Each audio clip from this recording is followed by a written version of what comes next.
Bonjour à tous, j'espère que vous allez bien. Donc aujourd'hui, on va pas faire comme d'habitude, en fait, je vais démarrer une petite série de 4-5 vidéos, donc 4-5 épisodes en fait, pour vous parler un peu des scripts. Parce que depuis peu, en fait, je me suis mis à l'écriture de scripts. Donc il y a déjà plein de scripts qui existent, hein. J'en ai rajouté en plus, parce que j'en ai trouvé pas mal sur le net, donc vous voyez que j'en ai beaucoup, beaucoup, beaucoup. Et en fait, j'ai eu envie d'écrire mes propres scripts. Donc au début, c'est un petit peu compliqué.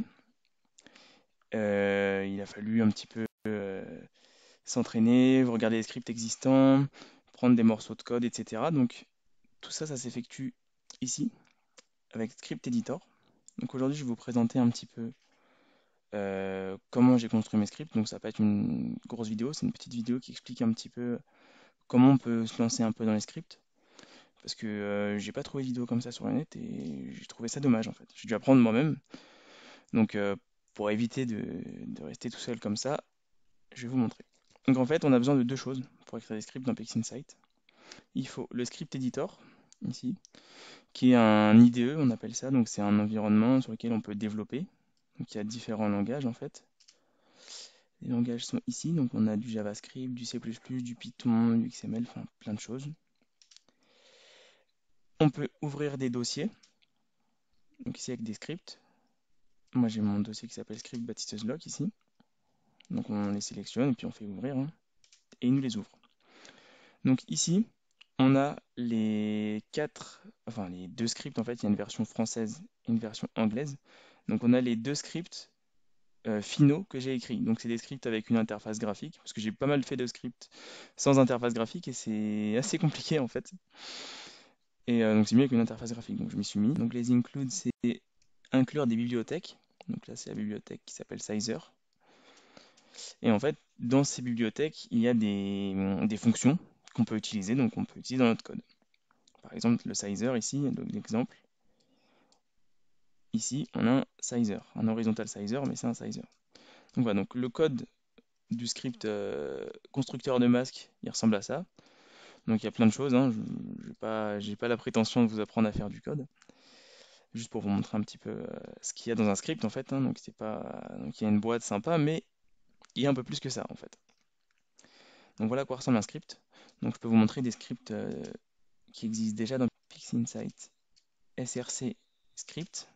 Et là en fait on a accès à tous les scripts qui sont dans PixInsight par défaut en fait, hein. Plus les miens ici je les ai rajoutés. Donc, je vais vous montrer comment on fait ça. Mais par exemple si on ouvre le script SHO de l'IP, donc voilà à quoi il ressemble. Donc, vous voyez qu'on peut ouvrir tous les scripts qu'on veut en fait, hein. C'est comme ça que moi je me suis mis à comprendre comment ça marche. J'ai regardé les scripts existants que j'utilisais depuis toujours. Mais donc j'ai regardé, j'ai compris. Il y en a certains que je comprends toujours pas d'ailleurs, hein, mais c'est pas grave. Il y a vraiment beaucoup de choses en fait. Et donc pour nous aider à faire des scripts, il y a ce qu'on appelle l'Object Explorer qui ressemble à ça. Donc, je vais fermer tout ça. Voilà. Donc on a Core JavaScript Objects. En fait, c'est tous les objets qui sont par défaut dans le JavaScript ou qu'on peut inclure avec nos bibliothèques. Donc un objet, c'est quoi? Enfin, on sait que le JavaScript, comme le Java, comme pas mal d'autres langages, sont des langages qu'on appelle orientés objets. Donc on manipule un objet, donc une image par exemple. Voilà. Donc une image, elle a des attributs, donc des propriétés. Donc un espace de couleur, plein de choses en fait, hein. Est-ce qu'elle est réelle? Est-ce que c'est un entier? Est-ce qu'elle est en noir et blanc? On a vraiment beaucoup de choses. On a un constructeur parce qu'en fait en programmation objet, pour construire un objet, donc par exemple je veux construire un objet image, bah, on utilise un constructeur. Donc il y a plusieurs types de constructeurs qui sont là. Il y a des méthodes. Donc en fait des méthodes c'est des actions. Typiquement, je prends un exemple un petit peu bateau, mais on a un animal, donc animal c'est un objet, et donc il a des attributs comme la taille, le poids, l'âge, etc. Et il a des méthodes, donc il peut manger, chasser, boire, dormir, etc. C'est un peu comme ça que ça se passe en fait. C'est un peu comme ça qu'il faut voir la programmation objet. Donc voilà, il y a plein de méthodes. Mais ce qui est bien, c'est qu'avec l'Object Explorer, on peut avoir accès à toutes les méthodes qui existent en fait, enfin, qui sont déjà implémentées dans PXInsight. Donc voilà, il y en a vraiment beaucoup. Il y a des méthodes statiques. Donc je vais pas développer ce que c'est, mais c'est d'autres méthodes en fait, hein. Et on a des constantes. Donc ça, ce sont d'autres attributs, mais qui sont finaux, pardon. C'est vraiment des attributs en fait qui sont, comment dire, c'est des constantes quoi. Voilà, c'est marqué constante, je peux pas être plus explicite que ça, mais voilà. Donc on a vraiment beaucoup de choses. Et si on veut par exemple créer une image, donc avec le constructeur, on peut faire ici on fait clic droit, copie description. Donc je vais me mettre dans un nouveau pour pas faire de bêtises.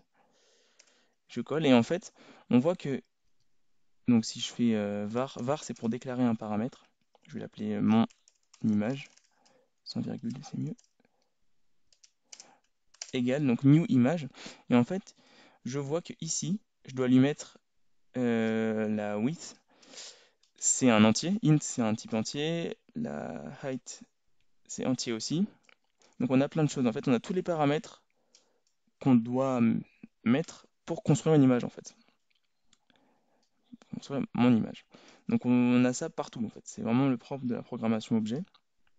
Et donc par exemple, si je veux, donc j'ai mon image là, je l'ai déclaré. Si je veux mon image que je lui fasse blend, clic droit, description, enfin copie description.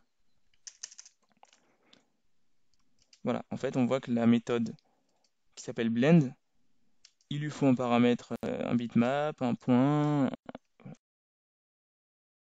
sais pas ce que c'est, et qu'elle est de type void, donc en fait une fonction peut retourner quelque chose ou pas, et si elle ne retourne rien, bah, c'est de type void. Voilà, pas...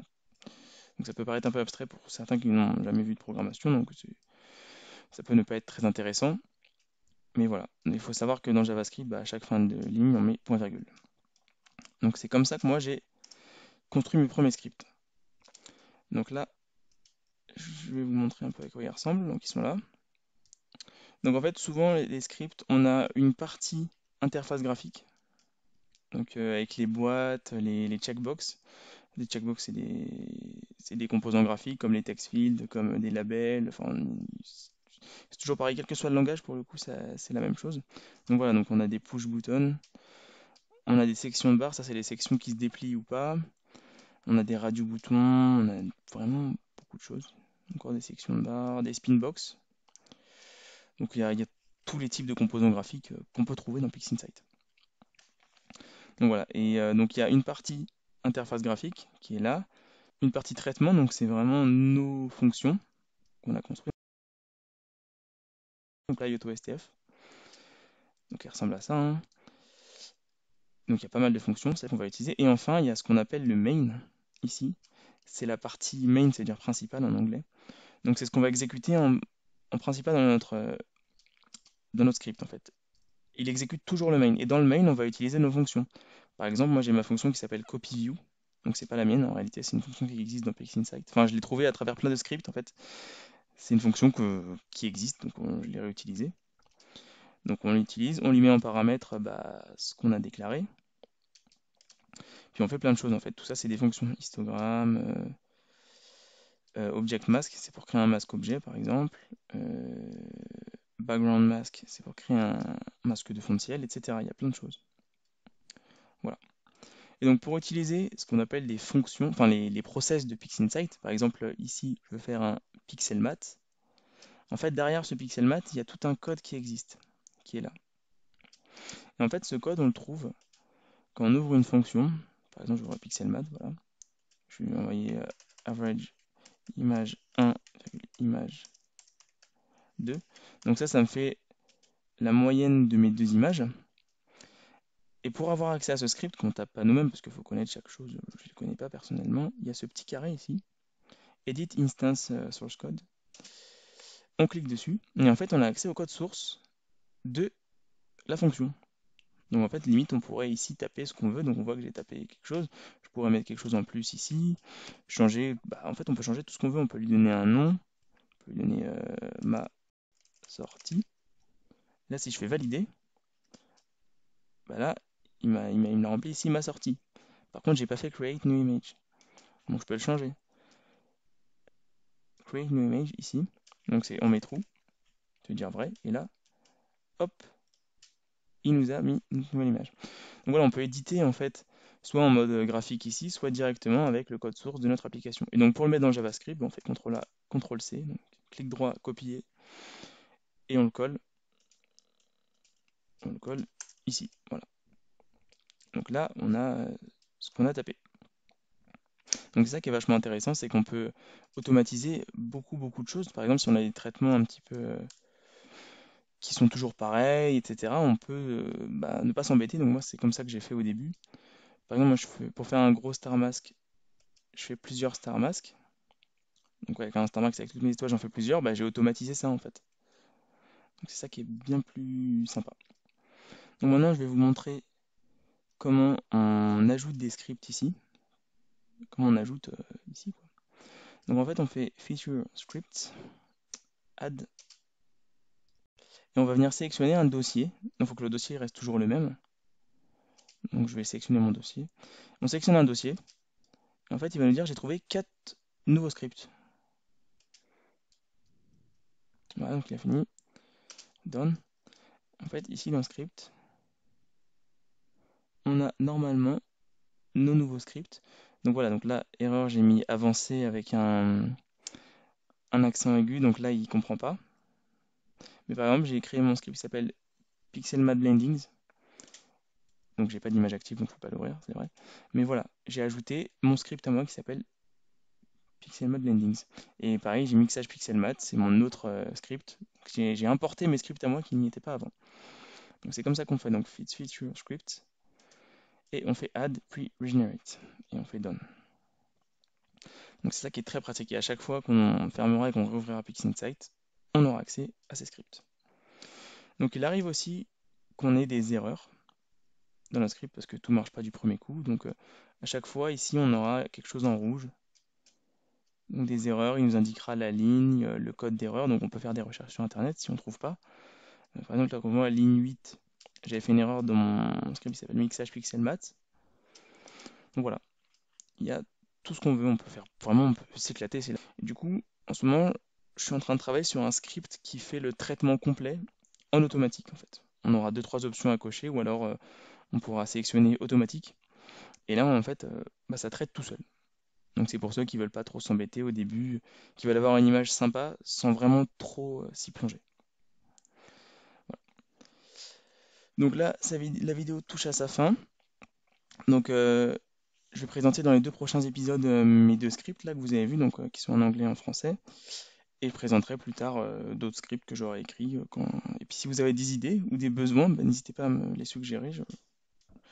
J'adore faire des scripts, donc j'en ferai avec plaisir. Voilà. Et donc je le dis à chaque fois, mais n'oubliez pas que maintenant je donne des cours PixInsight en ligne. Donc des cours de n'importe quoi. Donc ça peut être de script, ça peut être de traitement planétaire, de SHO, mixage, LRVB, traitement couleur, pré-traitement. Tout ce que vous voulez, en fait, c'est à vous de me suggérer ce qui vous intéresse. Voilà. Donc j'espère que cette petite vidéo de présentation de script vous aura plu. Et je vous dis à bientôt dans le prochain épisode.